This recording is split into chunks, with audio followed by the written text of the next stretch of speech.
Benim kızımı almıyor musunuz okula kapalı diye? Fransa'da bazı kurallar katidir ne yazık ki. Ama kızım çok akıllı benim. Medeni bir ülkede kurallara uymak zorundayız.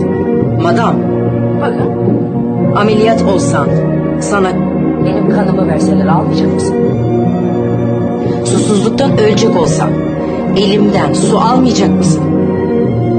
Ben ölecek olsam bana su vermeyecek misin? Sıcakta üşür müyüz? Soğukta yanar mıyız?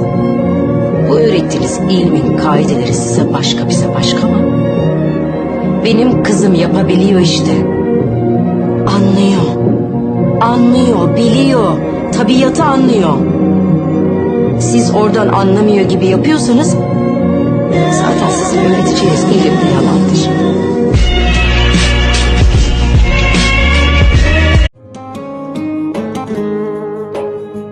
Gözlerimning nurisiz, siz qalbimning durisiz, olam aro mehrida, onalar mashhurisiz, siz bor hayot boshqacha, bunday yashash boshqacha, siz duolar qilsangiz, omad kular boshqacha.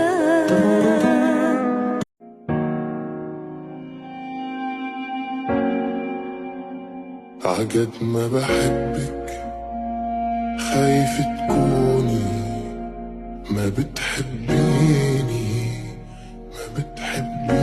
Senga birodar mehri, vafosi, ixlosi bor bo'lgan bitta birodar yoningda turishi Allohning bergan katta marhamatlaridan.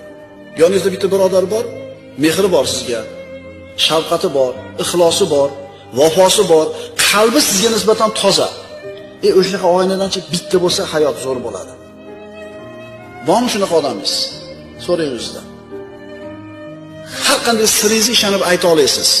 Aniq bilasiz, sotib qo'ymaydi.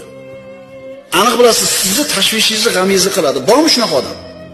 Qiyomat kunida hamma qo'rqib, ahvoli nima bo'lishligini bilmay, xavotirda turgan paytida Alloh taolo aytadi: "Men uchun bir-birini yaxshi ko'rganlar qani?" deydi. "Men uchun bir-birini yaxshi ko'rganlar qani?" Hech qanday soya bo'lmaydigan bugungi kunda o'zimni soyam bilan soyalantiraman deydi. Bu ulug' martaba. Bu katta narsa. Demak, bunga olib boradigan yo'l ham oson bo'lmaydi.